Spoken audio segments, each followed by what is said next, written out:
आप सबों को प्रभु यीशु के पवित्र नाम में नमस्कार कहता हूँ, जय मसीह की कहता हूँ। परमेश्वर का हम धन्यवाद करते हैं कि उसने आज के दिन को हमारे जीवन में जोड़ा, अपनी बड़ी करुणा और दया में आज के दिन को दिखाया। हम जानते हैं कि उसकी कृपा के कारण ही हम आज के दिन को देख पाए हैं और इस कारण से वो अपनी कृपा को हमारे जीवन में प्रकट करता है कि हम मन फिराएं।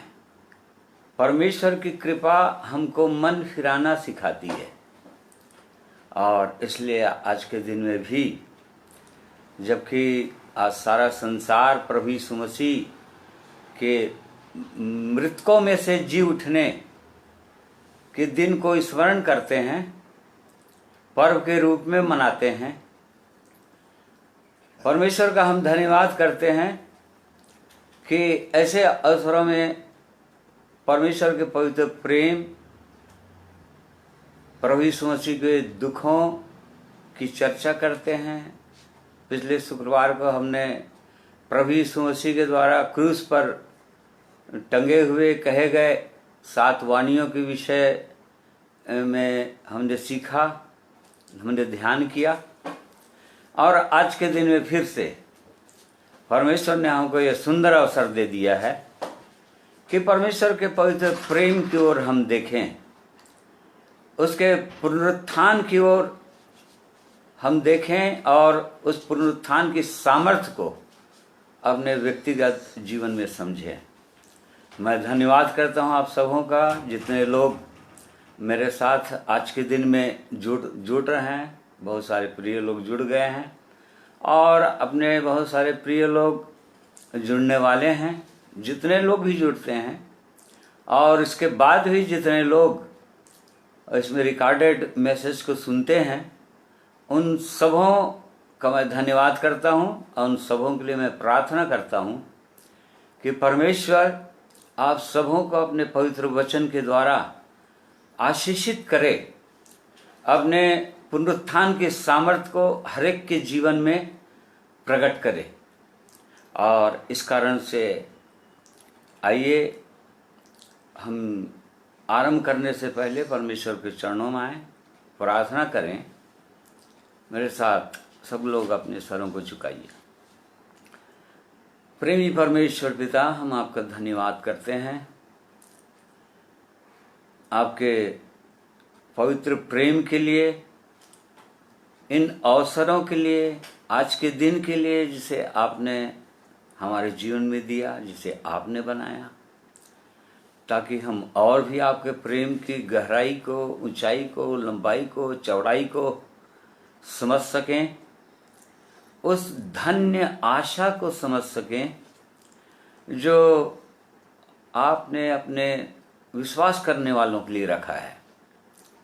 और इसलिए आज के दिन में फिर से, जबकि ऑनलाइन हम हुए हैं आपके पवित्र वचन को लेकर, और इसलिए प्रेमी परमेश्वर, हम आपकी सहायता, आपकी अगुवाई चाहते हैं। पवित्र आत्मा हमारी सहायता कीजिए, मेरी सहायता कीजिए अपने पवित्र वचन को बोलने के लिए। वैसे ही मेरे प्रियों की सहायता कीजिए, जितने लोग इस सिस्टम के द्वारा आपके पवित्र वचन को सुनते हैं, उन पर आपका अनुग्रह हो, सुनने वालों के हृदय के अंदर विश्वास जागृत हो। जो लोग विश्वास करते हैं उनका विश्वास और बढ़े और इन वचनों के प्रकाशन में अपने आप को जांच सकें, क्या सचमुच में हमारे जीवन में भी पुनरुत्थान का सामर्थ्य है, हम जाने हैं अब तक, या हमारे हृदय के अंदर जानने की लालसा है। और इसलिए हर एक को मैं आपके हाथों में सौंप देता हूँ। हमें से हर एक की सहायता, अगुवाई कीजिए। आपने प्रार्थना सुना, धन्यवाद करते हैं। विनती प्रभु यीशु के नाम में मांगते हैं, सुनिए, ग्रहण कीजिए। आमीन। आज के दिन में के लिए एक वचन है, इसको हम पढ़ेंगे, मेरे साथ निकालिए फिलिपियों, पौलुस प्रेरित की फिलिपियों की पत्री, उसका 3रा अध्याय, उसका 10 और 11 पद। फिलिपियंस 3:10 and 11 यहाँ पर इस प्रकार से लिखा हुआ है, मैं आपके लोगों के लिए पढ़ देता हूँ इसको। ताकि मैं उसको और उसके मृत्युंजय की सामर्थ को और उसके साथ दुखों में सहभागी होने के मर्म को जानूं और उसकी मृत्यु की समानता को प्राप्त करूं, कि मैं किसी भी रीति से मरे हुओं में से जी उठने के पद तक पहुंचूं। परमेश्वर अपने इस पवित्र वचन को हम में से हर एक के जीवन के लिए प्रकाशित करें। इससे पहले कि हम इस वचन को हम ध्यान करेंगे, आइए एक भाई नरेश के द्वारा गीत सुनते हैं।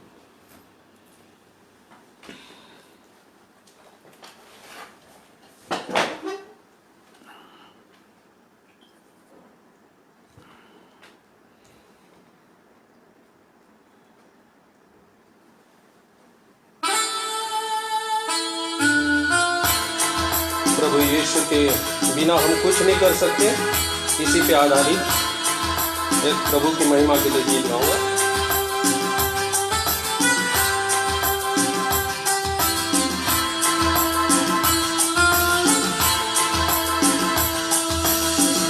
तेरे बिना मेरे मसीहा क्या कर सकता हूँ मैं, तेरे बिना मेरे मसीहा क्या कर सकता हूँ मैं। निर्बल हूँ इतना मैं तेरे बिना, कैसे करूँ तेरी आराधना।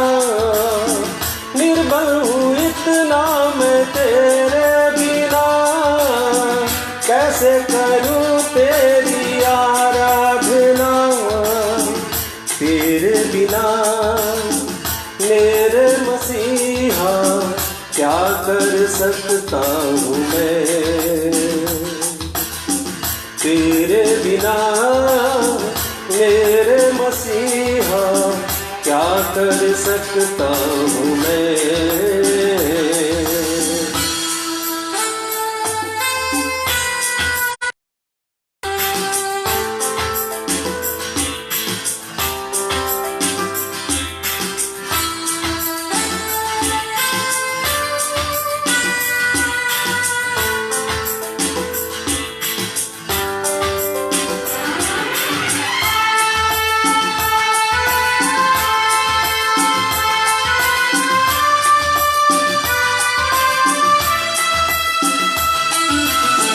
अपने जीवन को करके समर्पित, अपने मसीह के साथ चलूंगा।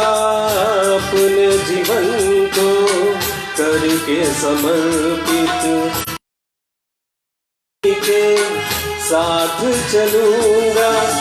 क्या पाया मैंने इस दुनिया में, झूठी खुशी और आंसू गम के। क्या पाया मैंने इस दुनिया में, झूठी खुशी और आंसू गम के। तेरे बिना मेरे मसीहा क्या कर सकता हूँ मैं, तेरे बिना मेरे मसीहा क्या कर सकता हूँ मैं।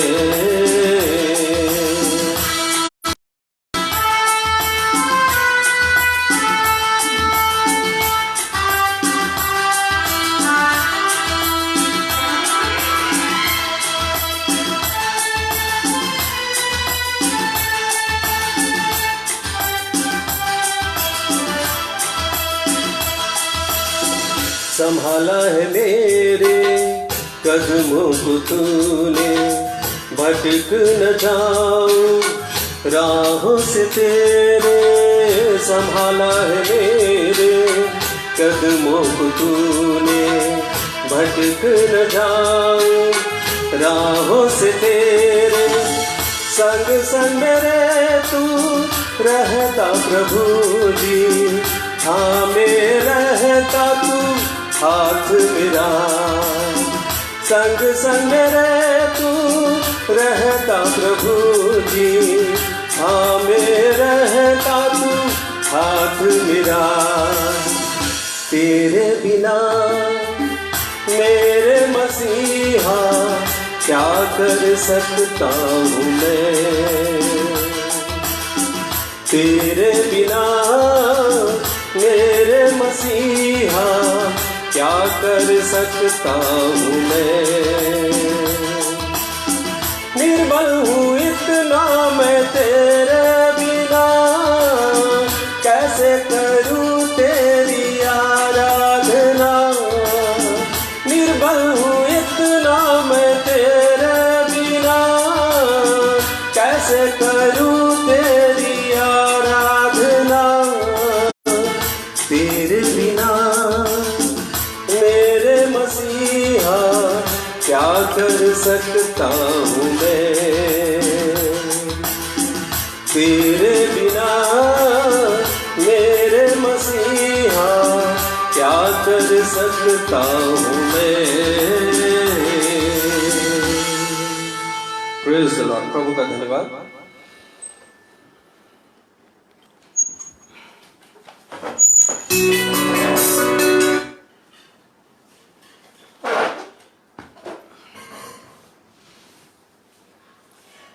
हम भाई का सुंदर गीत के लिए धन्यवाद करते हैं। इसी तरह से परमेश्वर की महिमा बड़ाई तारीफ हमको हर समय हमको करना है। और जैसे कि इस गीत में बोल थे कि मसीह के बिना हम कुछ भी नहीं कर सकते, मसीह के बिना मैं कुछ भी नहीं कर सकता। कोई व्यक्ति मसीह के बिना कुछ भी नहीं कर सकता। परमेश्वर की इच्छा में परमेश्वर की इच्छाओं को पूरा नहीं कर सकते, ये सच है। और इस कारण से आज जबकि हम प्रभु यीशु मसीह के जी उठने पुनरुत्थान की सामर्थ्य को या पुनरुत्थान जी उठने के रहस्य को जबकि ध्यान कर रहे हैं, समझना चाहते हैं, परमेश्वर के वचन के द्वारा इन सब बातों में परमेश्वर हमारी सहायता अगुवाई करें। यहाँ पर हमने फिलिपियों 3 अध्याय उसका 10 पद में पढ़ा था, ताकि मैं उसको और उसके मृत्युंजय की सामर्थ्य को और उसके दुखों में सहभागी होने के मर्म को जानूं,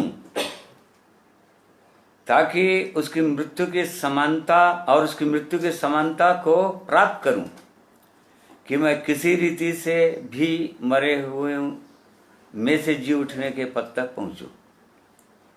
यहाँ पर पौलुस प्रेरित फिलिपियों की कलीसिया को पत्र के द्वारा अपनी गवाही बता रहे थे कि किस तरह से वो अपनी दृष्टि में धर्मी थे और व्यवस्था को बहुत कट्टरता के से पालन करते थे। फरीसी थे, कट्टर फरीसी थे और व्यवस्था के अनुसार वो निर्दोष थे। परंतु जैसे ही परमेश्वर ने उन्हें पकड़ा, प्रभु यीशु मसीह ने उन्हें दर्शन दिया दमिश्क के मार्ग में, और तभी उनका जीवन ही बदल गया पूरी रीति से। और तब उनके हृदय के अंदर एक लालसा जागृत हो गया कि उस प्रभु को जिसने उसे दर्शन दिया, जिसने उससे बातें की, उसको और ठीक से जानना चाहते थे, उसको समझना चाहते थे कि वो प्रभु कौन है, और उसकी सामर्थ्य क्या है, इस बात को जानना चाहते थे। किसी भी कीमत पर, चाहे उनको प्रभु यीशु के कारण, उसके वचन के कारण कितना भी दुख उठाना पड़े, उनके हृदय के अंदर ये तीव्र लालसा थी। और इस कारण से अंत में हम उसकी गवाही सुनते हैं। और जब तीमुथियुस को गवाही दे रहा था वो व्यक्तिगत रीति से, दूसरा तीमुथियुस 1:12 में, तो उसको बताया कि जिस पर मैंने विश्वास किया। हाँ पढ़ो। इस कारण मैं इन दुखों को भी उठाता हूँ, पर लजाता नहीं, क्योंकि मैं उसे जिस पर मैंने विश्वास किया है जानता हूँ, और मुझे निश्चय है कि वह मेरी धरोहर की उस दिन तक रखवाली कर सकता है।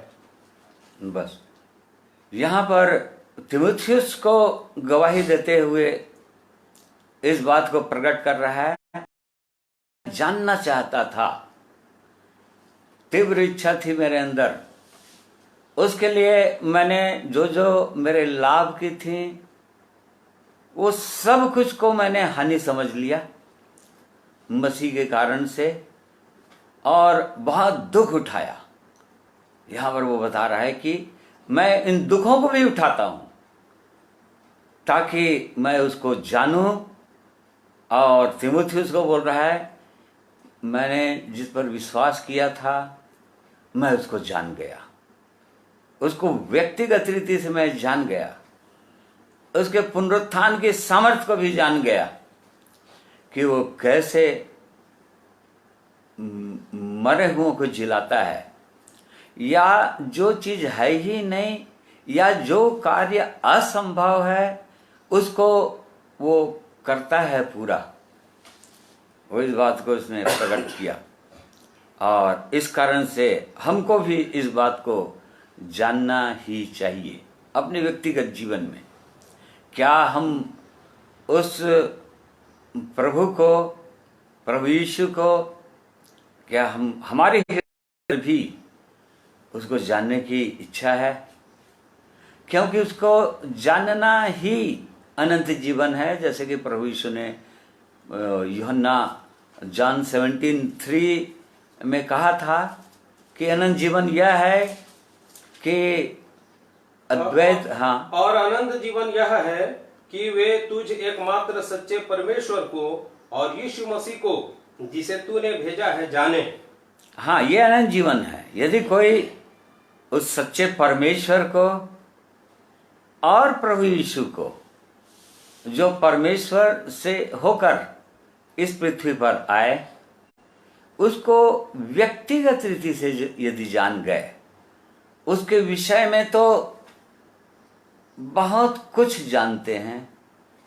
सारा क्रिश्चियन समाज जानता है कि यीशु उद्धार करता है, उद्धार करने के लिए आया, वो मृतकों में से जी उठा, कई आश्चर्य कर्म किए। वो तो सब उसके विषय में तो बहुत कुछ जान चुके हैं और हर कोई जान सकता है।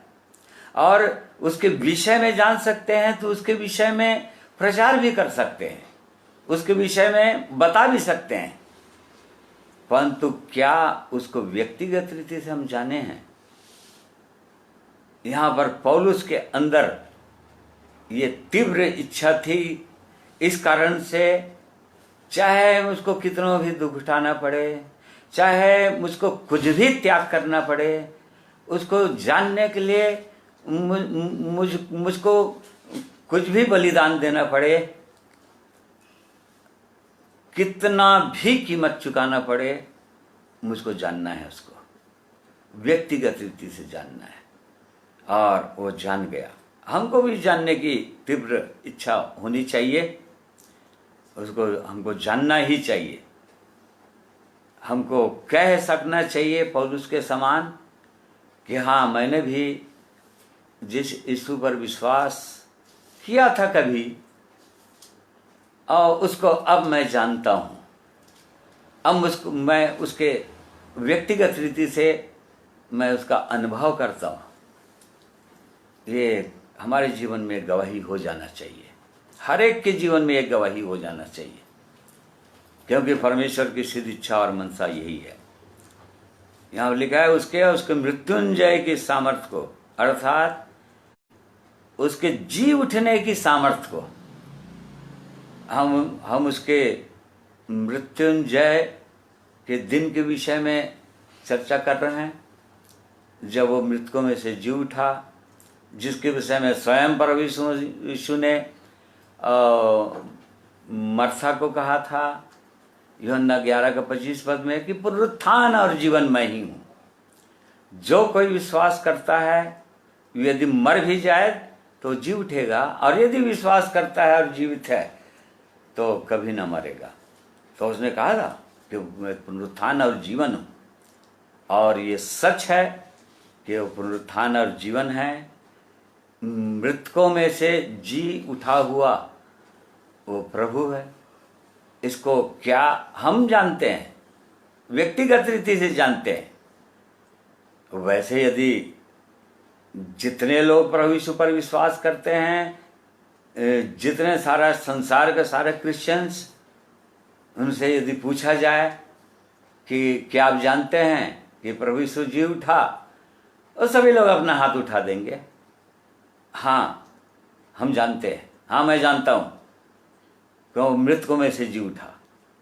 परंतु क्या अपने व्यक्तिगत जीवन के द्वारा बता सकते हैं कि वास्तव में वो जी उठा है और मैं उसका गवाह हूं? जैसा कि प्रभु यीशु के चेले लोग प्रभु यीशु के जी उठने के बाद, उनके जीवन में परमेश्वर का सामर्थ्य आने के बाद, पवित्र आत्मा आने के बाद, वो महायाजकों के सामने भी प्रेरितों के काम, बुक ऑफ एक्ट्स 5:30, 31, 32, इसमें वैसे जवाब दे रहे थे महायाजक ने। उसी को परमेश्वर ने प्रभु और उद्धारकर्ता ठहराकर अपने दाहिने हाथ पर उच्च कर दिया कि वह इस्राएलियों को मन फिराव की शक्ति और पापों की क्षमा प्रदान करे। हम इन बातों के गवाह हैं, और वैसे ही पवित्र आत्मा भी जिसे परमेश्वर ने उन्हें दिया है, जो उसकी आज्ञा मानते हैं। हाँ, उसका एक पद ऊपर 29। तब पतरस और अन्य प्रेरितों ने उत्तर दिया, मनुष्यों की आज्ञा से बढ़कर परमेश्वर की आज्ञा का पालन करना ही हमारा कर्तव्य है। हमारे बाप दादों के परमेश्वर ने यीशु को जिलाया, जिसे तुमने क्रूस पर लटका कर मार डाला था। हाँ, देखिए, और सीधा सीधा अब उनके अंदर कोई भय नहीं था, कोई मनुष्य के प्रति उनके अंदर कोई भय नहीं था।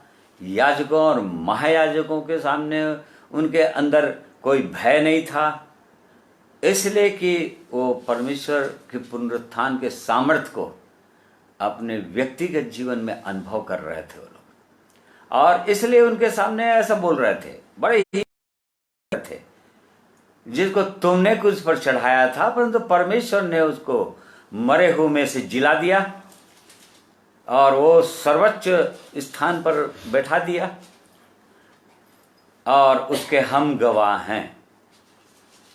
और हम ही नहीं, क्योंकि हम उसके साथ रहे थे 3.5 साल तक, हम तो उसके गवाह हैं ही, परंतु पवित्र आत्मा भी जो उसकी आज्ञा मानने वालों को देता है।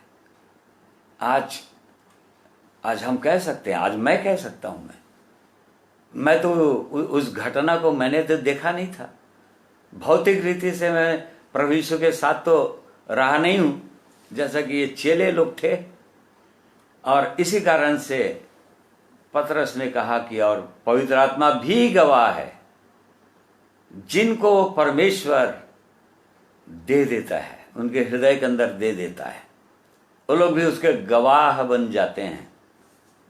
मरे हुओं में से जी उठने के गवाह बन जाते हैं, और सामर्थ्य के साथ, बड़े हियाव के साथ लोगों के सन्मुख खड़े हो जाते हैं और बताते हैं। तो यहाँ पर हम देख रहे हैं कि उसको और उसके मृत्युंजय की सामर्थ्य को और उसके दुखों में सहभागी होने के मर्म को जानूं, उसके दुखों में सहभागी होने के मर्म को जानूं, मृत्युंजय के सामर्थ्य को जानूं, ताकि किसी भी रीति से मरे हुए में से जी उठने के पद तक पहुंचूं, ताकि एक दिन मेरे अंदर भी वो गवाही आ जाए, या मेरे अंदर भी वो सुंदर अवसर आ जाएगा एक दिन कि वो परमेश्वर जिसने प्रभु यीशु को जिला दिया, मुझको भी जिला देगा। मैं भी प्रभु यीशु के साथ रहूंगा, जी उठने के बाद और पुनरुत्थान के सामर्थ्य को मैं भी अपने जीवन में प्राप्त कर लूंगा। जी उठने की सामर्थ्य को कैसे वो जिलाता है, मैं भी एक दिन जला दिया जाऊंगा। इसको हम जान जाएंगे। फिर एक वचन पढ़िए, 1 कुरिन्थी 15 अध्याय, 1 Corinthians 15, 14 and 15। और यदि मसीह नहीं जी उठा तो हमारा प्रचार करना भी व्यर्थ है और तुम्हारा विश्वास भी व्यर्थ है, वरन हम परमेश्वर के झूठे गवाह ठहरे, क्योंकि हमने परमेश्वर के विषय में यह गवाही दी कि उसने मसीह को जिला दिया, यद्यपि नहीं जिलाया यदि मरे हुए नहीं जी उठते। हाँ, देखिए यहाँ पौलुस प्रेरित कुरिन्थियों की कलीसिया को इस प्रकार से समझा रहा है कि सचमुच में वो मृतकों में से जी उठा है, और यदि वो मृतकों में से जी नहीं उठा तो फिर हम किसका प्रचार कर रहे हैं, हम किसकी गवाही दे रहे हैं? फिर हमारा विश्वास करना कि हम प्रभु यीशु पर विश्वास करते हैं और उसके जी उठने पर विश्वास करते हैं, तो सब कुछ व्यर्थ हो जाएगा और हमारा प्रचार व्यर्थ हो जाएगा, हम झूठे ठहरेंगे, हम उसके झूठे गवाह होंगे। तो सचमुच में प्रभु यीशु जी उठा है। और 23 पद, परंतु हर एक अपनी अपनी बारी से पहला फल मसीह, फिर मसीह के आने पर उसके लोग। देखिए वो पहला फल हुआ, प्रभु यीशु मृतकों में से जी उठा और पहला फल हो गया। अब उसके आने पर जैसे हम सब बाट जो रहे हैं, हम में से हर एक का विश्वास है प्रभु यीशु पर, परमेश्वर के वचन पर। जो लोग विश्वास करते हैं वो लोग इस बात पर भी विश्वास करते हैं कि प्रभु यीशु आने वाला है, उसका दोबारा आगमन होने वाला है, सेकंड कमिंग उसका होने वाला है। तो उसके आने पर जितने लोग विश्वास करते हैं और जिनके पास मृत्युंजय की सामर्थ्य वो है, अनुभव करते हैं वो लोग, या प्रभु यीशु के गवाह हैं, जो लोग गवाही देते हैं अपने व्यक्तिगत जीवन से कि परमेश्वर ने उनको भी जिला दिया। पहले पाप अपराधों में मरे हुए थे, पापों के जीवन जी रहे थे, इस संसार की सड़ाहट, इस संसार के लोगों के समान उनका विश्वास था कि बिना झूठ बोले काम नहीं चलेगा, अब बिना गलत काम किए कोई काम ही नहीं चलेगा। यदि ऐसा ही विश्वास था और वो लोग नहीं, परंतु जो सचमुच में जिनके पास वैसा अनुभव है, उसकी गवाही है कि उसने मुझे भी जिला दिया, पाप अपराधों में छुटकारा दे दिया, क्षमा कर दिया और वो अद्भुत सामर्थ्य को दे दिया, वो लोग भी प्रभु यीशु मसीह के आने के समय वो लोग भी जी उठेंगे। फल मसीह है, वो मृतकों में से जी उठा है और जिसकी चर्चा आज हम कर रहे हैं। सारा संसार उस दिन को स्मरण कर रहा है। वो तो 2000 साल पहले की ये घटना है जो हो चुका है, और तब से लोग, परमेश्वर के लोग, प्रभु यीशु के लोग गवाही देते ही चले जा रहे हैं, अपने जीवन के द्वारा प्रकट करते ही चले जा रहे हैं। और इस कारण से और आगे पढ़ो भाई, उसी का 23 पद के और आगे।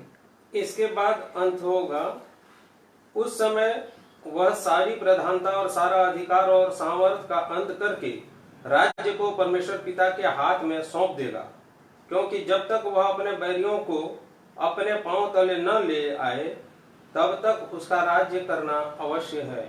हाँ, देख लीजिए, वो प्रभु यीशु का गुप्त रीति से राज्य है, भी प्रकट में नहीं है। जैसा कि प्रभु यीशु ने बार बार बताया भीड़ को, अपने चेलों को, कि परमेश्वर का राज्य प्रकट में नहीं है अभी, परंतु तुम्हारे बीच में है, तुम्हारे अंदर है। और जब तक वो अपने बैरियों को अपने पांव तले न कर दे तब तक उसका राज्य करना अवश्य है।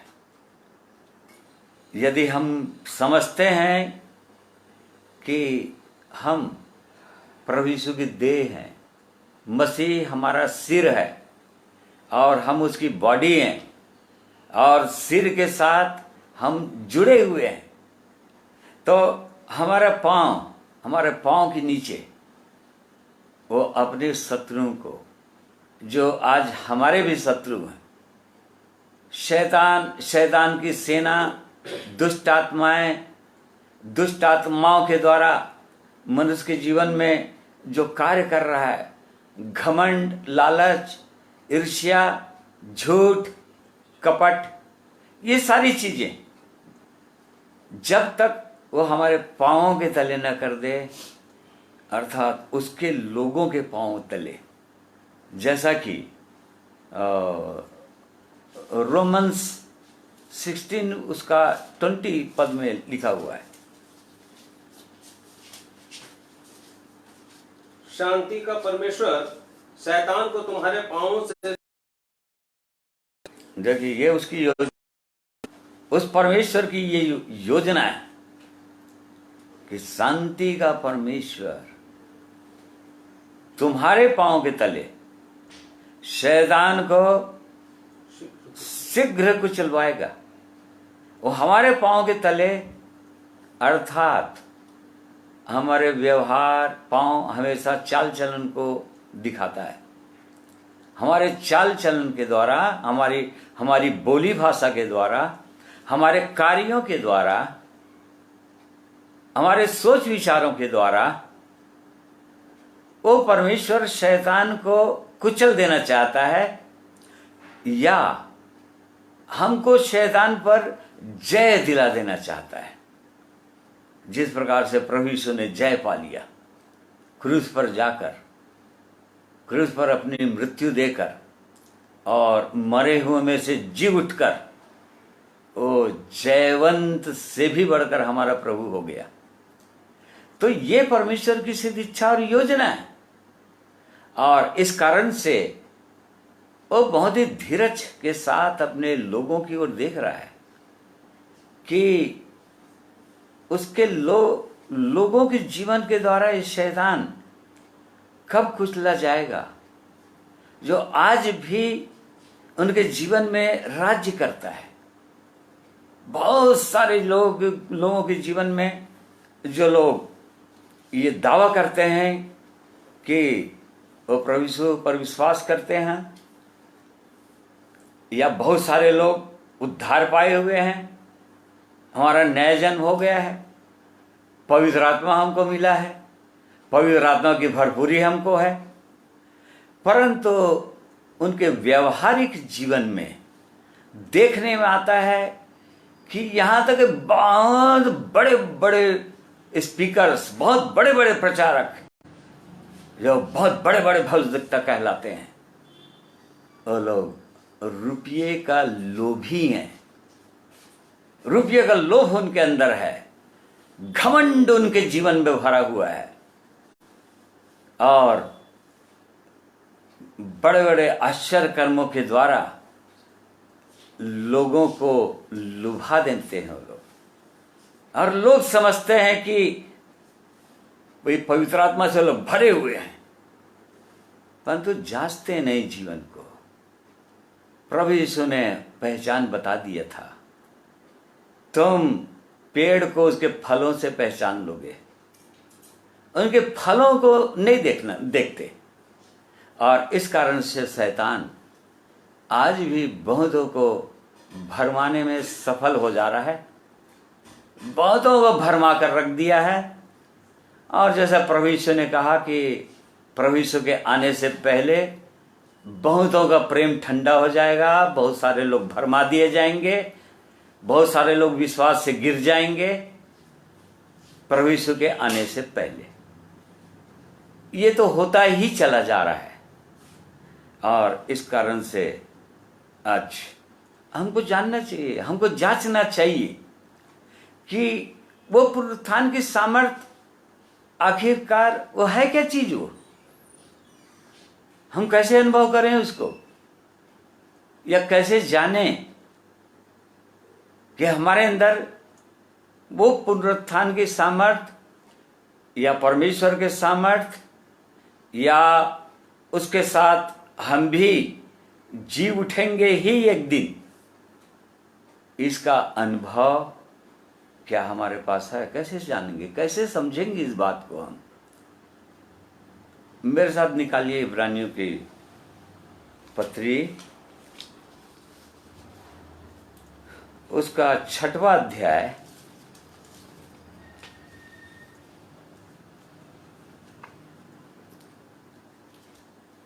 वैसे इस अध्याय में उनके विषय में लिखा हुआ है जो लोग पीछे हो गए, प्रभु यीशु के साथ चले, कुछ दिनों तक, कुछ महीनों तक, कुछ सालों तक चले,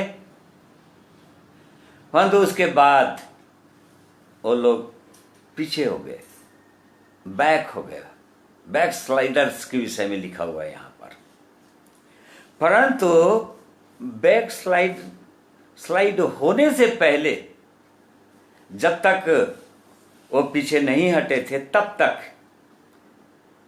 उनका अनुभव कैसा था, वो लोग क्या महसूस करते थे उस परमेश्वर का प्रेम, उसके सामर्थ्य के विषय में, केवल उन बातों को हम जानने की कोशिश करेंगे भी। इसका 2 पद को पढ़ेंगे, 4वां अध्याय, 6वां अध्याय, उसका 4 और 5 पर। Book of Hebrew verse 4 and 5, हाँ 6, 4 and 5। क्योंकि जिन्होंने एक बार ज्योति पाई है और जो स्वर्गीय वरदान का स्वाद चख चुके हैं और पवित्र आत्मा के भागी हो गए हैं और परमेश्वर के उत्तम का और आने वाले युग की सामर्थ्य का स्वाद चख चुके हैं। हाँ देखिए, ये जब एक व्यक्ति सुंदर जीवन को पाता है, उद्धार पाता है, परमेश्वर का प्रेम को अपने व्यक्तिगत जीवन में समझने लगता है, उसके जीवन में एक सुंदर अनुभव आ जाता है, गवाही आ जाता है, तब उसका जीवन कैसे होता है, यहां पर इन 2 पदों में लिखा हुआ है। जैसा कि 4थे पद में देखा, क्योंकि जिन्होंने एक बार ज्योति पाई, एक सुंदर प्रकाश का जीवन हो जाता है। प्रकाश देता है परमेश्वर, अपना प्रकाश को भर देता है एक विश्वास करने वाले के जीवन में। और जब परमेश्वर का प्रकाश हृदय के अंदर आ जाता है, और तब हम जानते हैं कि प्रकाश अंधेरे को दूर कर देता है। प्रकाश पूरी रीति से अंधेरे को हटा देता है, दूर कर देता है, और उसके बाद सब कुछ दिखाई देने लगता है जीवन के अंदर कि हृदय के अंदर क्या क्या बातें हैं। और तब वो परमेश्वर का प्रेम, प्रभु यीशु के दुखों की ओर ध्यान देते हुए जब देने लगता है, उसके घाव की ओर देखता है, क्रूस पर चढ़े हुए मसीह के घाव को देखता है और तब वो अपने पापों को देखता है कि मेरे हाथों के पापों के कारण से मेरे मसीह के हाथों में वो खिले ठोके गए थे। मेरे हाथों ने कैसे कैसे पाप किया था, कैसे कैसे गलत काम किए थे, किसको धोखा दिया था, किन किन पर दोष लगाया था। इसके सारे दोष को प्रभु यीशु ने अपने ऊपर ले लिया था क्रूस पर जाकर, और मेरे इन हाथों के जितने भी पाप हुए थे उसके सारी सजा को वो अपने पर ले लिया था, प्रायश्चित कर दिया था। वैसे ही पाँव के जब उसके घाव को देखता है कि मनुष्य प्रभु यीशु के घाव की ओर देखता है, खिले के निशान देखता है, लहूलुहान बदन को देखता है, तो देखता है कि मैं कैसे गंदे गंदे रास्तों पर जाता था, मेरा चाल चलन कैसा था, कैसा भटका हुआ, खोया हुआ, इस संसार के पापों में डूबा हुआ, कैसा घृणित मनुष्य था, मेरा हृदय कैसा था, पूरी रीति से अशुद्ध, मेरे होंठ कैसे थे, अशुद्ध होंठ वाला मनुष्य था, मेरे मस्तिष्क के अंदर बुरे बुरे विचार, बुरी बुरी बातें, मेरी आंखें कैसी थी, आंखों के अंदर पाप बसा हुआ था, व्यभिचारिणी बसी हुई थी। जब एक एक पापों को जब एक मनुष्य देखता है, हृदय गंदा है, तब ओ परमेश्वर की ओर देखता है, उसके पवित्र प्रेम की ओर देखता है, उसका प्रेम उसको विवश करता है, कायल करता है, तोड़ता है।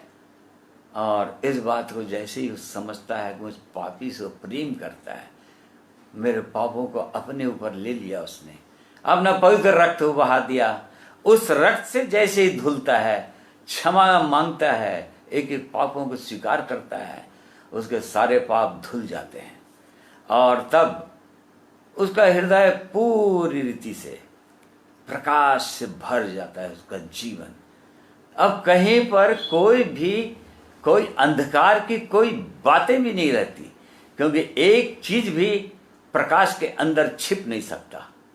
और सारे पापों को एक विश्वास करने वाला व्यक्ति, प्रभु यीशु के पास आने वाला व्यक्ति पूरी रीति से मान लेता है, छोड़ देता है, प्रकाशमान हो जाता है। ये सुंदर ये चित्रण है जब एक व्यक्ति सुंदर जीवन का अनुभव करता है, प्रभु यीशु के प्रेम के को अनुभव करता है अपने जीवन में, तब उसका जीवन ऐसा होता है। क्योंकि जिन्होंने एक बार ज्योति पाई, प्रकाश आ गया, आंखों के अंदर प्रकाश आ गया, हृदय के अंदर प्रकाश आ गया, आत्मा के अंदर प्रकाश आ गया। क्योंकि मनुष्य की आत्मा यहोवा का दीपक है, लिखा है नीति वचन 20:27 में। और इस कारण से आंखों में प्रकाश आ गया। प्रभु यीशु ने कहा मैथ्यू 6:22-23 में कि शरीर का दिया आंख है। इस प्रकार से पूरा प्रकाश ही प्रकाश हो जाता है, उसका अनुभव हो गया रहता है। एक मनुष्य को पूरी रीति से प्रकाशमान रहता है, वो ये अनुभव आता है जब सुंदर जीवन को पाता है, जब वो उसके जीवन में यह अनुग्रह होता है। जैसे ही वो प्रभु यीशु को व्यक्तिगत रीति से जानता है, तब उसके पास ऐसा अनुभव आ जाता है। हमने देखा, क्योंकि जिन्होंने एक बार ज्योति पाई है, ये ज्योति का अनुभव जो लोग कर रहे हैं, क्या आप अनुभव कर रहे हैं? क्या आपने अनुभव किया ऐसा? क्या वो प्रकाश हृदय के अंदर आया, या कभी आया था, खो तो नहीं दिए, खत्म तो नहीं हो गया, बुझ तो नहीं गया दिया, फिर से वही पाप जिनको जीवन से हटा दिए थे, गिरा दिए थे, उसी को फिर से तो नहीं उठा लिया कहीं, और अपराधी तो नहीं बन गए परमेश्वर का। इस बात को जानने की आवश्यकता है।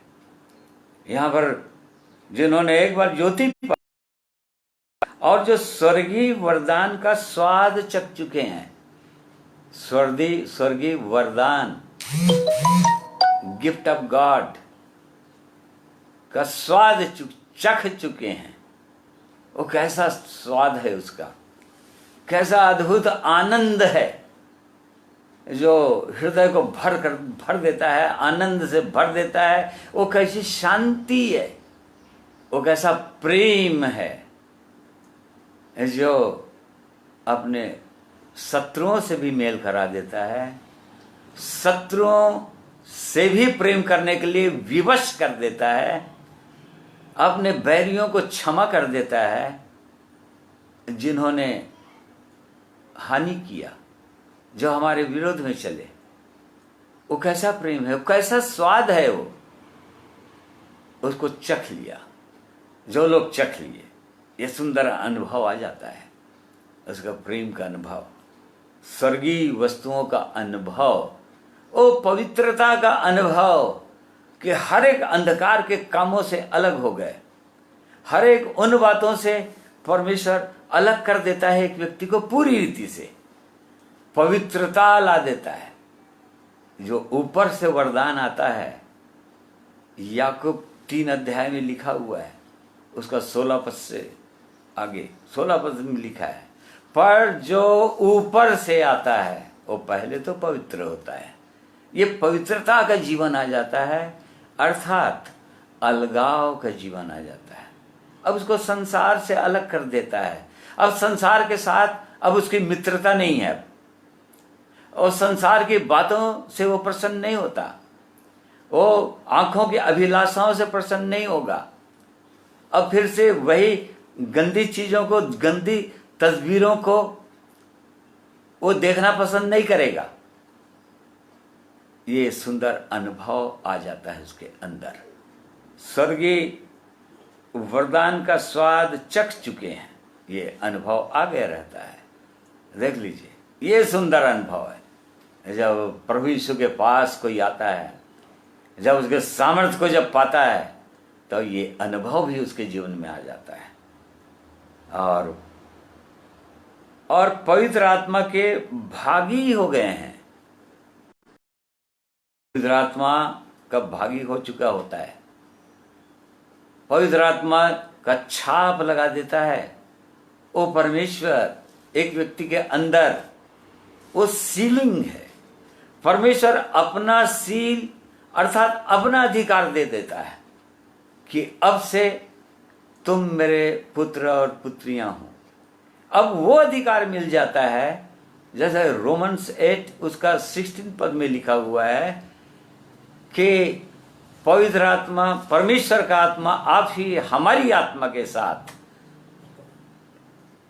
आत्मा आप ही हमारी आत्मा के साथ गवाही देता है कि हम परमेश्वर की संतान हैं, और यदि संतान है तो वारिस भी, वरन परमेश्वर के वारिस और मसीह के संगी वारिस हैं। हाँ, कि जब हम उसके साथ दुख उठाएं तो उसके साथ महिमा भी। देख लीजिए, पवित्र आत्मा जब आ जाता है तो उसको पूरा पूरा निश्चय हो जाता है कि वो परमेश्वर अब से मेरा पिता भी है। अब मैं अनाथ नहीं हूं, अब मैं अकेला नहीं हूं, हर समय मेरे साथ रहेगा, हर बातों में मेरी सुधि लेगा, हर प्रकार से मेरी चिंता करेगा, मेरी अगुवाई करेगा। अब वो अनाथ नहीं होता है, उसको एक अधिकार मिल जाता है, पिता और पुत्र का संबंध स्थापित हो जाता है। तो पवित्र आत्मा के भागीदार हो गए, उसको एक सहायक मिल जाता है, उसको एक शिक्षक मिल जाता है। जैसा कि प्रभु यीशु ने कहा कि पवित्र आत्मा तुमको सिखाएगा, पवित्र आत्मा तुमको सत्य का मार्ग दिखाएगा। अब पवित्र आत्मा के भागीदार हो गए हम, हो जाता है एक व्यक्ति पवित्र आत्मा के भागीदार हो गए थे, ये पहचान आ जाता है। एक विश्वास करने वाले के जीवन में, उद्धार पाने वाले के जीवन में, जो लोग मसीह को जान गए अपने व्यक्तिगत जीवन में, या जी उठने का अनुभव वो जान लिए अपने जीवन में, मरे हुओं में से जी उठने। परमेश्वर की दृष्टि में मनुष्य पाप अपराधों में मरा हुआ है, वहां से जी उठने का अनुभव को जब प्राप्त करता है तब उसके पास ये अनुभव आ जाता है। पवित्र आत्मा के भागीदार हो गए थे। और 5वें पद में लिखा है, और परमेश्वर के उत्तम वचन का, ये परमेश्वर का वचन जो मधु से भी मीठा है। हम जानते हैं कि परमेश्वर का वचन कितना अद्भुत है। उसका वचन, उसका स्वाद, वचन का, परमेश्वर के वचन का स्वाद वो चख लेता है और तब परमेश्वर का वचन उसका जीवन बन जाता है। वो पीछे नहीं हटता। फिर जिस प्रकार से पहला पत्रस 2 अध्याय उसका 1 और 2 पद में लिखा हुआ है कि नए जन्मे हुए बच्चों की तरह निर्मल आत्मिक दूध की लालसा करो। निर्मल नए जन्मे हुए बच्चे की तरह, जिस प्रकार से संसारी माता पिता के जीवन में एक बच्चा पैदा होता है, वो कैसी लालसा करता है, उसको दूध चाहिए अब हर समय। जैसे कैसे करता, क्या पहचान क्या है उसका कि वो बच्चा जीवित है, वो पैदा हो गया है और जीवित है, उसका पहचान क्या है? तो सबसे पहला पहचान वो तो रोता है चिल्ला चिल्ला कर, पैदा होते ही रोता है। यदि कोई बच्चा पैदा नहीं हुआ, रोया नहीं, तो डॉक्टर और नर्सेस लोग परेशान हो जाते हैं। ये बच्चा रो क्यों नहीं रहा है? और किसी तरह से लोग कोशिश करते हैं ये रोए। बिल्कुल एक नए जन्मे हुए बच्चे का, आत्मिक बालक का, जो परमेश्वर के घर में पैदा हो जाता है, वचन के द्वारा, परमेश्वर के द्वारा, उनका भी यही पहचान हो जाता है कि वो लोग अब चुप नहीं बैठ सकते। वो लोग रोएंगे। वो बच्चा जो पैदा हो गया, नया जन्मा हुआ बच्चा, वो बार बार माँ उसको बार बार दूध पी ले, दूध पी ले, दूध पी ले, ऐसा कभी भी वो नहीं करती। वो तो बार बार दूध की लालसा करने लग जाता है, बार बार रोने लग जाता है, जब तक वो दूध से तृप्त ना हो, जब तक उसका पेट ना भर जाए। और थोड़ी थोड़ी देर के बाद उसको दूध चाहिए ही चाहिए होता है। क्या ऐसा अनुभव हुआ कभी जीवन में? यदि नहीं हुआ है तो प्रिय भाइयों और बहनों, मैं सच बोल रहा हूं कि परमेश्वर के घर में पैदा ही नहीं हुए हैं,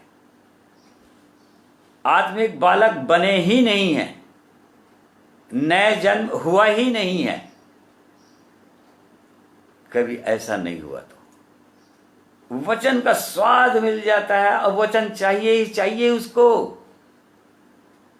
और केवल बालक है तभी नहीं, उसके बाद भी चाहिए। अब दूध चाहिए था जब बालक थे, अब बढ़ता गया वही दूध अब ठोस आहार में हो जाएगा। अब उसको भोजन चाहिए, उसको रोटी चाहिए, उसको फल चाहिए। और इस प्रकार से वो बढ़ता ही चला जाएगा। वचन के प्रति उसकी लालसा बनी ही रहेगी और बिना वचन के वो रह नहीं पाएगा। वो, मैं अपने आरंभिक जीवन को याद कर रहा हूं अभी, जब परमेश्वर ने मुझ पर अनुग्रह किया था लगभग 33 साल पहले। जब परमेश्वर ने मुझ पापी पर अनुग्रह किया था तो उसके वचन के प्रति मेरे हृदय के अंदर कितनी भूख और प्यास थी। उसका वचन मेरे हाथ से छूटता ही नहीं था।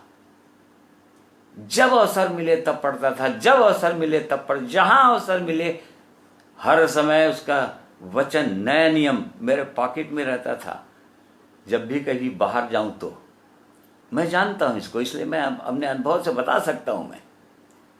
और ये पहचान हो जाता है, वचन का स्वाद को एक व्यक्ति जान जाता है। आज यदि वचन के प्रति भूख और प्यास नहीं है, केवल वचन को अपने आप को संतुष्ट करने के लिए पढ़ते हैं, कम से कम मैंने वचन तो पढ़ा, आज 5 मिनट तो वचन पढ़ लिया, कम से कम 10 मिनट तो वचन पढ़ लिया और अपने आप को संतुष्ट कर लिया, वैसा नहीं होता है मेरे प्रिय भाई और बहन। वो धोखा है, ये बिल्कुल धोखा है। ये शैतान धोखा देने में सफल हो जा रहा है। वचन पढ़ने के बाद क्या वचन में जो लिखा है उसके अनुसार करने के लिए प्रेरित कर रहा है, और जब तक ये पवित्र आत्मा ना हो जीवन में, वो कभी भी ऐसा नहीं होगा। बिना पवित्र आत्मा के जीवन के अंदर वो भूख और प्यास और परमेश्वर के वचन का स्वाद, वो कैसा अद्भुत है, कैसा मधुर सा मीठा है, कैसा सुहावना वचन है, कैसा शांति देने वाला वचन है, उसको जान नहीं पाएंगे, समझ नहीं पाएंगे। तो ये भी अनुभव आ जाता है जीवन के अंदर जब एक व्यक्ति उस अनुभव को प्राप्त करता है, प्रभु यीशु के जी उठने के गवाह बन जाता है, वो भी मरकर जी उठ जाता है, तभी यह अनुभव आ सकता है। तो इस बात को यहां पर लिखा हुआ है, यह अनुभव आ जाएगा जिन्होंने और परमेश्वर के उत्तम वचन का और आने वाले युग की सामर्थ का स्वाद चख चुके हैं। आने वाला युग अभी आया नहीं है, जिसका हम बाट जोर हैं कि एक दिन प्रभु यीशु का आगमन बहुत जल्दी होने वाला है। सभी लोग बोल रहे हैं कि प्रभु यीशु का आगमन बहुत जल्दी होने वाला है, हम बहुत ही अंतिम समय में हैं। सारी घटनाएं, विश्व की सारी घटनाएं, प्रभु यीशु के द्वारा कही गई सारी भविष्यवाणियां, इस्राएल के विषय में जो भविष्यवाणियां हुई है बाइबल के अंदर, वो सारी भविष्यवाणियां पूरी होती हुई नजर आ रही हैं। और इससे हमको समझ में आ रहा है कि वो आने वाला युग वो कैसा, जब प्रभु यीशु का आगमन होगा, बादलों पर आगमन होगा, कलीसिया उठेगी, अर्थात जिनके पास ऐसा अनुभव जिसका हम ध्यान कर रहे हैं, ऐसा जिनके पास अनुभव है, वही लोग उठेंगे और दूसरा कोई भी नहीं उठेगा। तो उसके आने वाले युग का स्वाद, अर्थात प्रभु यीशु जब आप आएंगे तो क्या मैं जी उठूंगा? क्या मेरे पास उस मर्म का ज्ञान है जिस प्रकार से पौलुस ढूंढ रहा था कि मैं उसके मृत्युंजय की सामर्थ्य को जानूं?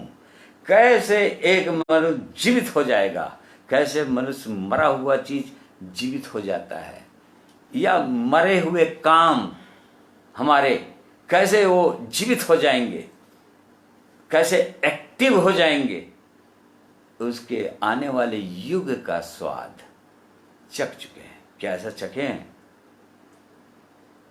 और क्या वो है अभी? यदि चख चुके हैं, क्या वो है? यहां पर तो उनके विषय में लिखा हुआ है जो लोग खो दिए। ऐसा अनुभव उनके पास था, परंतु उन्होंने खो दिया, सब खत्म हो गया उनका। अब यहां पर लिखा है मन फिराना भी अनहोना है। तो जब एक व्यक्ति इस जीवन के स्वाद को चखता है, इस सुंदर जीवन को पाता है अपने व्यक्तिगत जीवन में, और तब वो देखता है कि कैसे उस जीवन को पाएगा, कैसे पाता है, कैसे वो भी जिला उठेगा एक दिन जब प्रभु यीशु का आगमन होगा, और किस सामर्थ्य से वो जिएगा, फिर वो कैसे जी उठेगा, इस बात को हम थोड़ी देर देखेंगे। और रोमियो 6वां अध्याय उसका 6वां पद पढ़िए।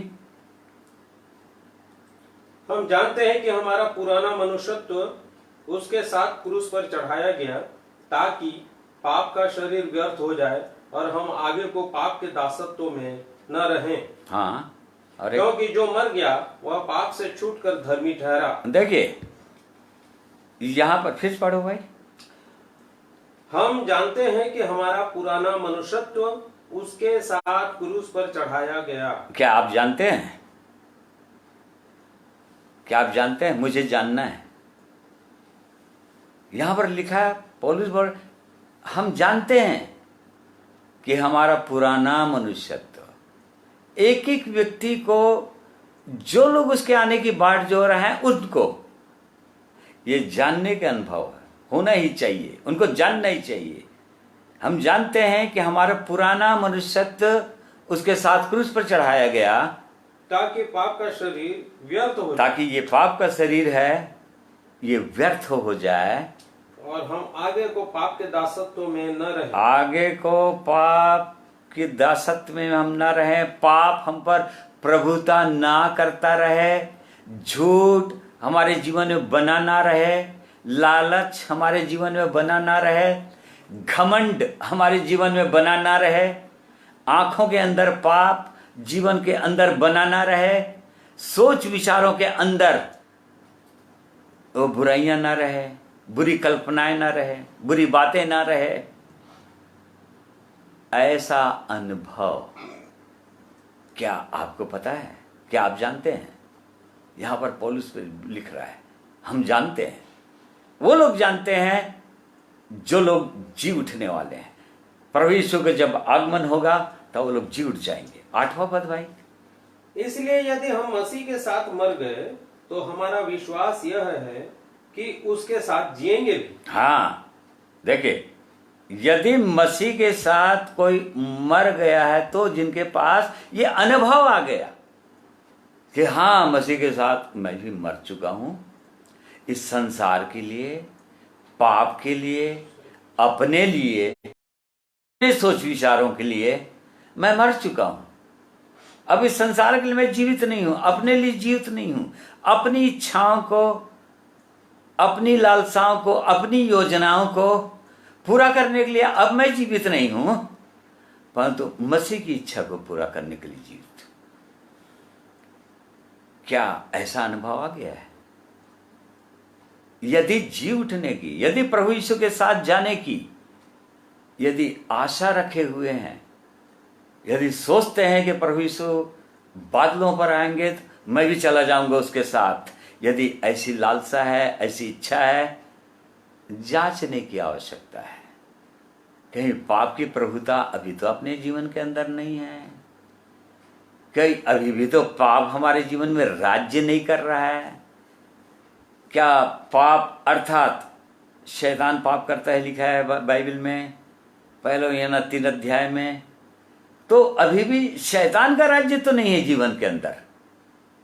क्या उसकी इच्छाएं तो मेरे जीवन में पूरा नहीं हो रहा है? जैसा कि प्रभु यीशु ने उन यहूदियों को कहा था जो लोग प्रभु यीशु पर, उसके संदेश पर विश्वास करने लगे थे, जो यूहन्ना 8 अध्याय उसका 44 पद में लिखा हुआ है, तुम अपने पिता शैतान से हो और अपने पिता की लालसाओं को पूरा करना चाहते हो। वो तो सत्य पर स्थिर नहीं कभी, वो तो झूठा है, वरन झूठा और झूठों का पिता है। देखिए किसके विषय में लिखा है? शैतान के विषय में लिखा है।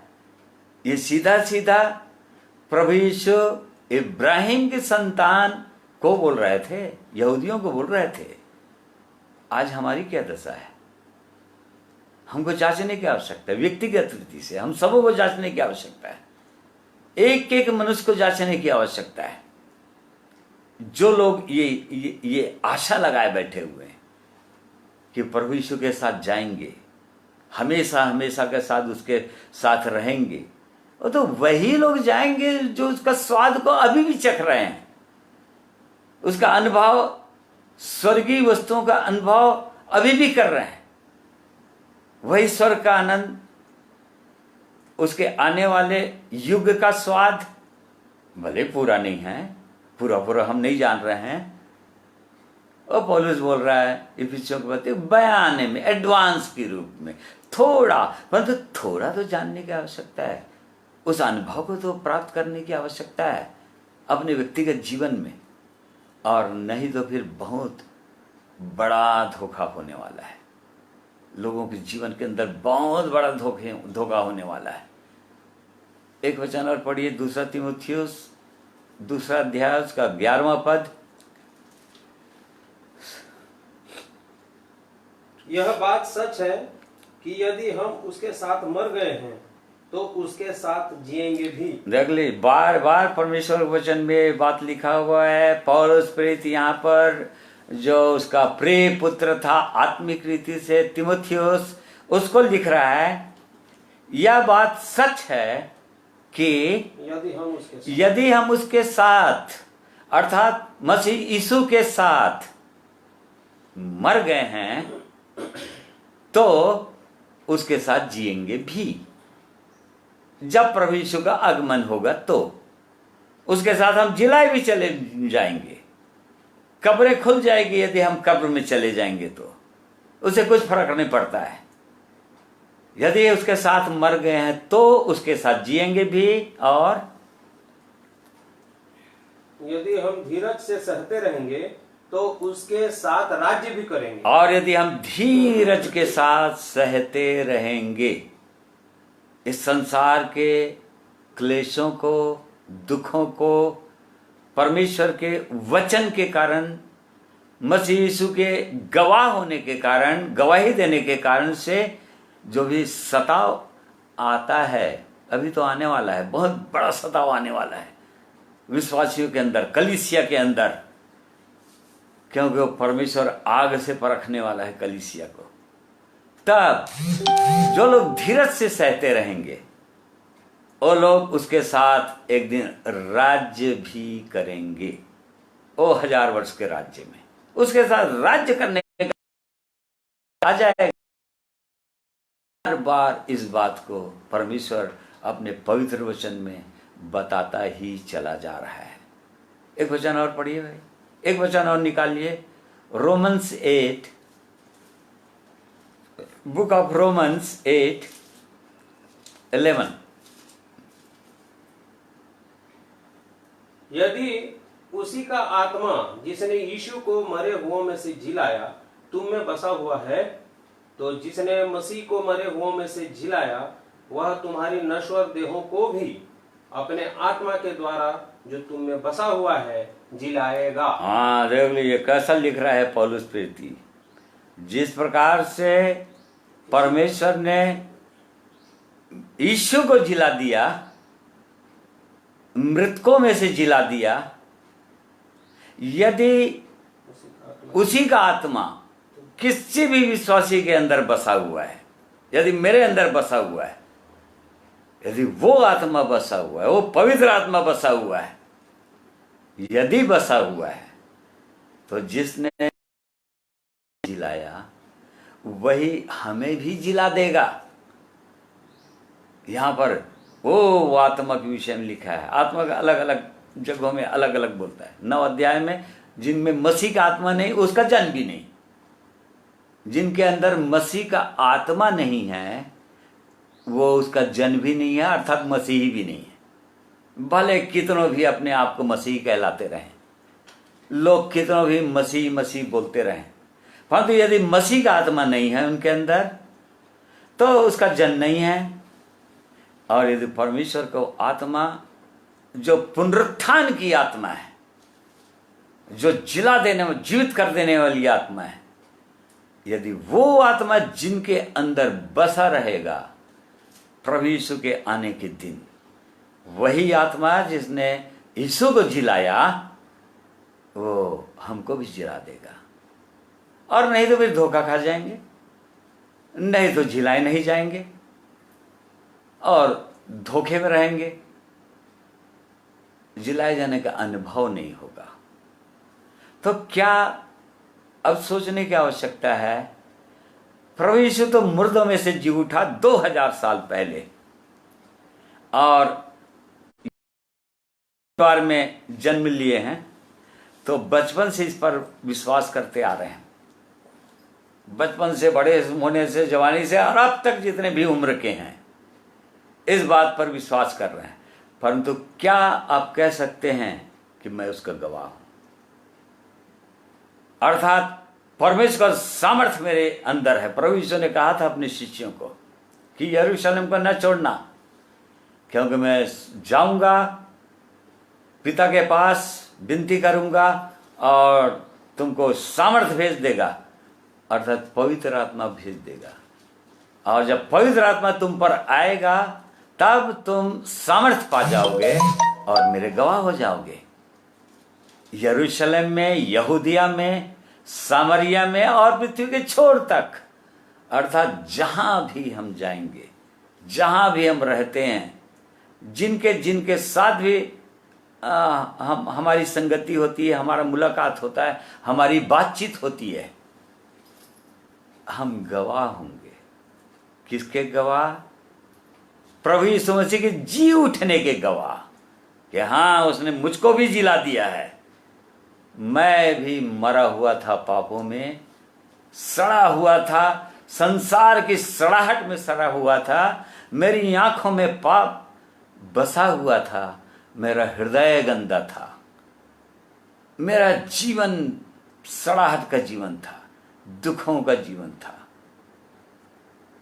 क्षमा का जीवन नहीं था, धोखे का जीवन था, कुड़कुड़ाहट बड़बड़ाहट का जीवन था, झगड़े और लड़ाइयों का जीवन था, घमंड का जीवन था। परंतु उस परमेश्वर ने मुझको भी जिला दिया अपनी आत्मा के द्वारा।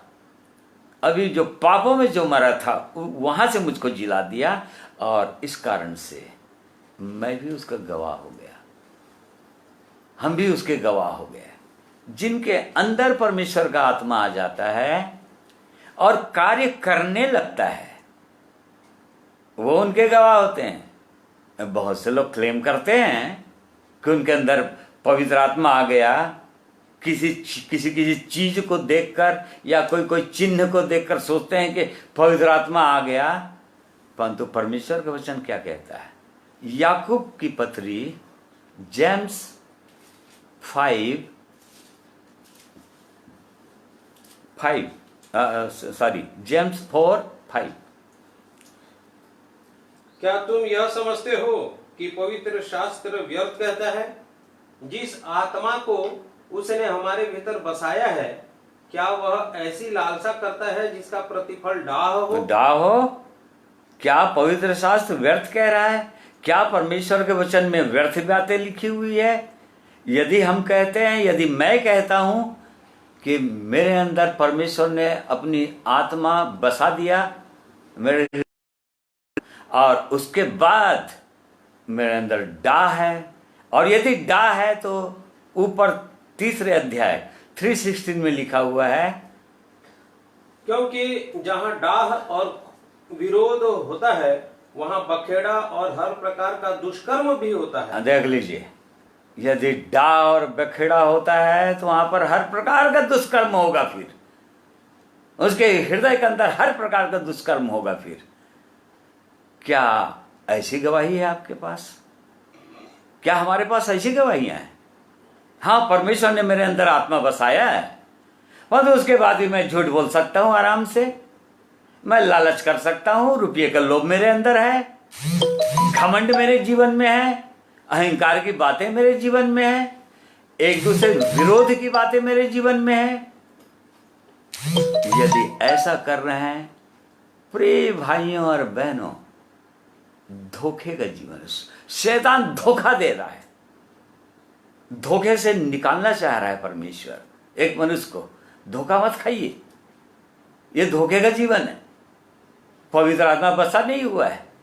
और यदि लगातार ऐसा कर रहे हैं तो जांचने की आवश्यकता है कि उद्धार हुआ भी है कि नहीं, नए जन प्राप्त किए भी हैं कि नहीं किए, और इस कारण से धोखे से निकलने की आवश्यकता है। तो परमेश्वर अपने वचनों के द्वारा लगातार अपने लोगों को चिता रहा है, वो तो जी उठा है। संसार को हम जब बताते हैं तो संसार को भी पता चल गया है संसार के लोग भी इस बात को जान गए हैं कि आज क्रिश्चियन लोगों का त्यौहार है। वो फ्राइडे को भी गुड फ्राइडे मनाए ये लोग, वो प्रभु यीशु को क्रूस पर चढ़ाए और उसके बाद मरे हुए में से आज के दिन वो जीवित हो गया था और हम उसको बताते हैं। ये तो नॉन क्रिश्चियन लोग भी जान रहे हैं इस बात को, परंतु क्या आप उसके गवाह हैं? जी उठने के गवाह हैं? क्या आपके पास गवाही है? क्या आप बता सकते हैं उनको कि मैं भी पाप और अपराधों में मरा हुआ था, मेरे जीवन में सड़ाहट था, मैं झूठ बोलता था, लालच करता था, चोरी करता था, मेरे मुंह से अपशब्द निकलते थे, गलत तरीके से पैसे कमाता था, परंतु उस परमेश्वर ने मुझ पापी पर दया किया, मुझ पर अनुग्रह कर दिया, मुझको सड़ाहट के जीवन से निकाल दिया और वो सुंदर जीवन आ गया। तभी उद्धार होता है। जक्कई को प्रभु यीशु ने तभी उसके अंदर, उसके घर के अंदर उद्धार की घोषणा की। आज इस घर में उद्धार आया है क्योंकि उसने निर्णय सुनाया था प्रभु यीशु को। क्योंकि टैक्स ऑफिसर था, टैक्स कलेक्टर था वो, और उसने कई प्रकार से अन्याय से पैसे कमाए थे, लोगों को धोखा दिया था, लोगों से झूठ बोला था और इस प्रकार से धनी भी हो गया था। परंतु जैसे ही प्रभु यीशु के साथ उसका संबंध, जैसे ही प्रभु यीशु के साथ उसकी मुलाकात हुई और जैसे ही प्रभु यीशु को अपने घर ले आया, आज भी अपने घर ले आई नहीं, ये तो घर हम ही है लिखा है, इस घर में ले आई ना, ये हृदय रूपी घर में ले आई ना।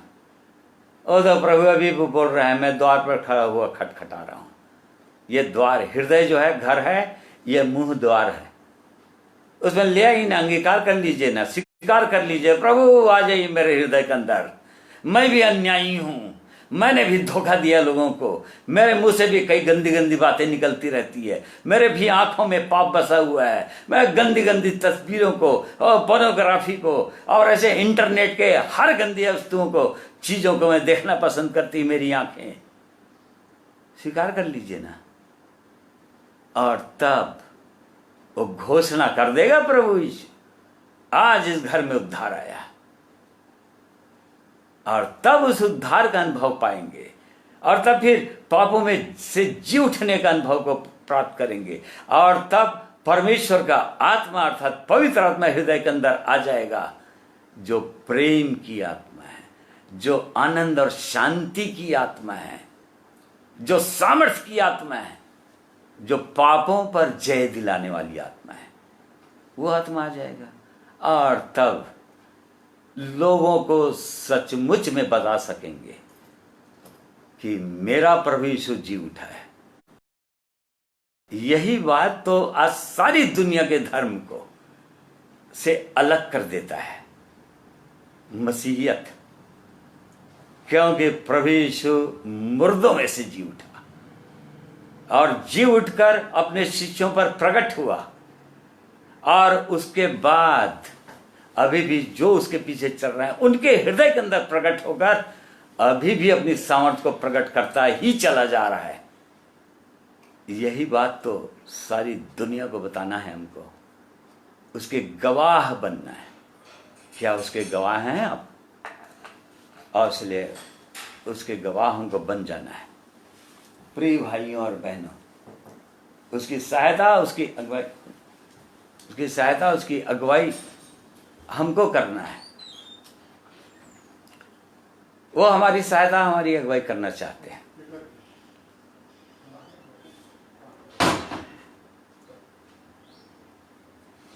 वो सुंदर देना चाहते हैं। प्रभु यीशु जी उठने के बाद 40 दिन तक लिखा हुआ है प्रेरितों का 1 अध्याय के 3 पद में कि जो लोग प्रभु यीशु पर विश्वास करते थे केवल उन्हीं पर जी उठने के बाद प्रकट हुए थे, और उनको सच्चे प्रमाणों से अपने आप को जीवित दिखाया था दुख उठाने के बाद। क्या हमारे पास वो सच्चा प्रमाण है? क्या आपके पास सच्चा प्रमाण है कि हाँ, उसने मुझे भी जिला दिया है, मैं भी जीवित हो गया हूं, मैं भी पाप अपराधों में मरा हुआ था, मेरे पास ये प्रमाण है। पहले मैं ये काम करता था, इसको धोखा दिया, मैंने ये चोरी किया, मैंने ये लालच किया, मेरे अंदर रुपये का लोभ था, परंतु अब पक्का प्रमाण यह हो गया, प्रभु ने सब चीजों से छुड़ा दिया, अब सुंदर जीवन दे दिया। क्या ऐसा अनुभव, क्या आप उसके गवाह हैं प्रिय भाइयों और बहनों? और तब तो आप बता सकते हैं लोगों को, और नहीं तो वो लोग भी वैसे ही जानते हैं। हाँ, आज ईसाइयों का त्योहार है और प्रभु यीशु कभी मरा था और जी उठा था, बोलते हैं वो लोग, परंतु वो लोग विश्वास इसलिए नहीं करते क्योंकि जो लोग ये दावा करते हैं कि वो प्रभु यीशु को जान गए, जो लोग दावा करते हैं कि परमेश्वर का आत्मा उनके अंदर निवास करता है, उनके अंदर कोई प्रमाण नहीं है। अभी भी झूठ बोलना पसंद करते हैं, छोटी छोटी बातों में झूठ बोल देते हैं, अभी भी उनके अंदर लालच दिखाई देगा, अभी भी उनके अंदर घृणा है, घमंड है। ये इस कारण से आज लोग विश्वास नहीं करेंगे, नहीं करते हैं। इसलिए परमेश्वर हम सबों को इन वचनों के द्वारा आशीषित करे। इन वचनों के प्रकाश में हम अपने जीवन को जांचें। क्या जब तक ऐसी लालसा नहीं करेंगे, जैसे पौलुस के अंदर इच्छा थी, लालसा थी कि मैं उसको मृत्युंजय की सामर्थ्य को जानूं, उसके दुखों में सहभागी होने के मर्म को समझूं, ताकि मैं किसी भी रीति से मरे हुओं में से जी उठने के पद, अर्थात जब मसीह पहला उठा हुआ, मरे हुओं में से जी उठने में पहला हुआ, अब मसीह के आने के समय में मैं भी जी उठूंगा, क्योंकि मेरे अंदर भी वो पवित्र आत्मा से भरा हुआ जीवन है। क्या ये लालसा है कि ऐसा जलन है हृदय के अंदर? और यदि नहीं है तो प्रभु के चरणों में आइए, दीन होइए, टूटिए, प्रभु यीशु के प्रेम की ओर देखिए, क्रूस की ओर देखिए, प्रभु यीशु के दुखों की ओर देखिए और अपने जीवन की ओर देखिए। परमेश्वर आप सबों को आशीष दे। आइए एक गीत और सुनेंगे भाई के द्वारा, और उसके बाद प्रार्थना के साथ आज की इस संदेश को, इस आराधना को समाप्त करेंगे।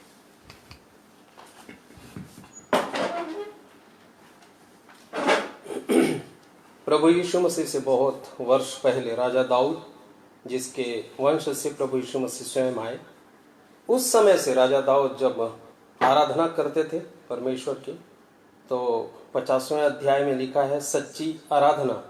परंतु वो आराधना के विषय में जब हम पढ़ते हैं तो देख रहा था मैं, तो वो न्याय के विषय में बोल रहे थे। न्याय करने मेरा परमेश्वर आने वाला है। अब देख लीजिए, उस समय आराधना में, और सच्ची आराधना ये है कि जिस दिन न्याय होगा, उस न्याय सिंहासन के सामने क्या मेरा न्याय होगा, तो क्या मैं प्रभु के राज्य में रहूंगा। सचमुच में आज के वचन के द्वारा समय भी आशीषित हुआ, प्रभु का धन्यवाद हो। और इसी पे आधारित इस गीत को मैं प्रभु की महिमा के लिए गाना चाह रहा हूँ।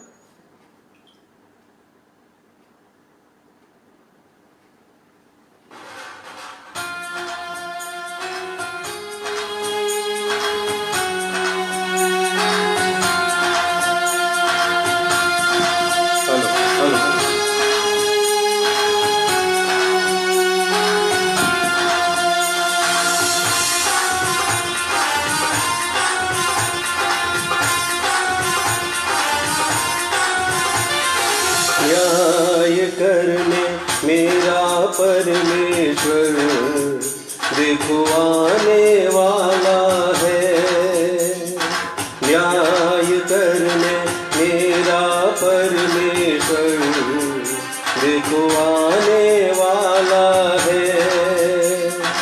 उसके आगे आगे भस्म कटी जाएगी, उसके चारों ओर बड़ी आंधी चलेगी। न्याय करने मेरा परमेश्वर देखो आने वाला है। न्याय करने मेरा परमेश्वर देखो आने वाला है।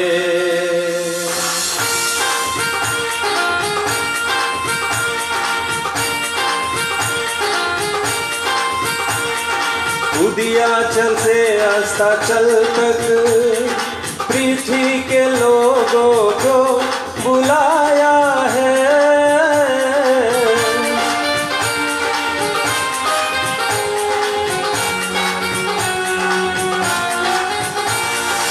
उदयाचल से अस्ताचल तक पृथ्वी के लोगों को बुलाया है।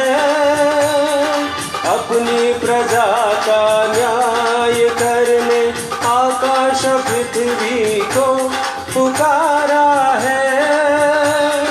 सियोन से जो परम सुंदर है अपना तेज दिखाया है। सियोन से जो परम सुंदर है अपना तेज दिखाया है। न्याय करने मेरा परमेश्वर देखो आने वाला है। न्याय करने मेरा परमेश्वर देखो आने वाला है।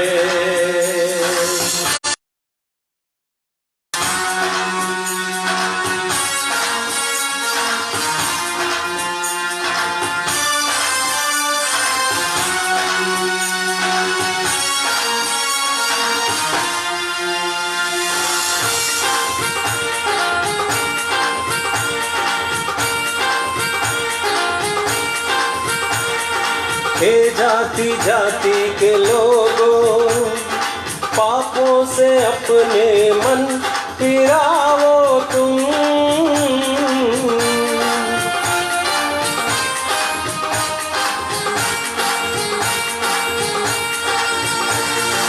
हे जाति जाति के लोगों, पापों से अपने मन फिराओ तुम।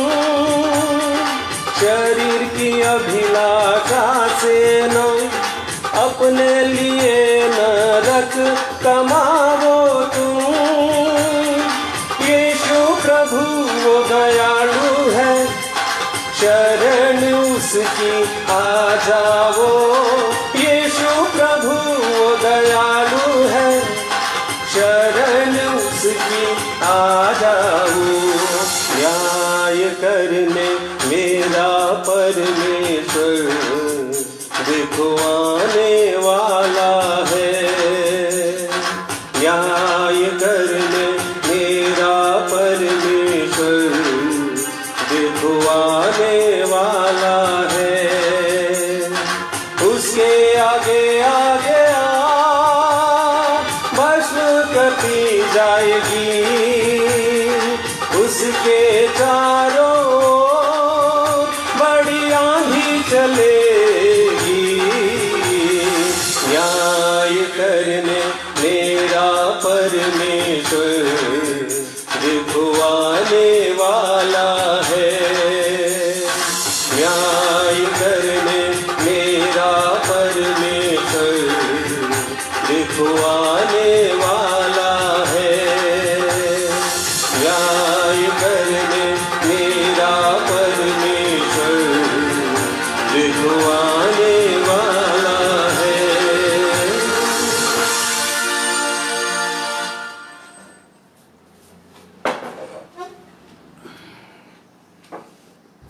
भाई को सुंदर गीत के लिए धन्यवाद देते हैं। परमेश्वर आपको और आशीष दे भाई। परमेश्वर और अपनी महिमा के लिए आपको इस्तेमाल करे। प्रिय भाइयों बहनों, जितने लोग मेरे प्रियों, जितने लोग मेरे साथ अभी जुड़े हैं, जितने लोग इस संदेश को सुने हैं, मैं आप सबों का हृदय से धन्यवाद देता हूँ।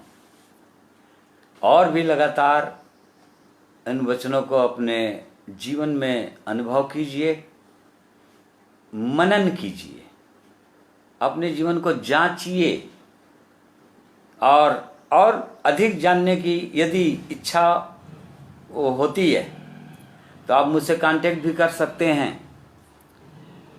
मेरा नंबर, मोबाइल नंबर से कांटेक्ट कर सकते हैं। मेरा मोबाइल नंबर यदि आप नोट करना चाहते हैं तो कर लीजिए, 9827106538, 9827106538। और इसलिए उस परमेश्वर का हम धन्यवाद करते हैं। आप सबों को मैं धन्यवाद करता हूँ। बड़े धीरज के साथ आपने परमेश्वर के वचन को सुना और निश्चित रूप से परमेश्वर ने हम सबों से बातें किया है, अपने प्रेम को और प्रकट किया है और अब सबके हृदय के अंदर एक उत्साह, एक लालसा जगाया है कि हम भी उसको और उसके मृत्युंजय की सामर्थ्य को और उसके साथ दुखों में सहभागी होने के मर्म को हम जाने, ताकि हम भी जब प्रभु यीशु का आगमन हो उसके साथ जी उठने पाए।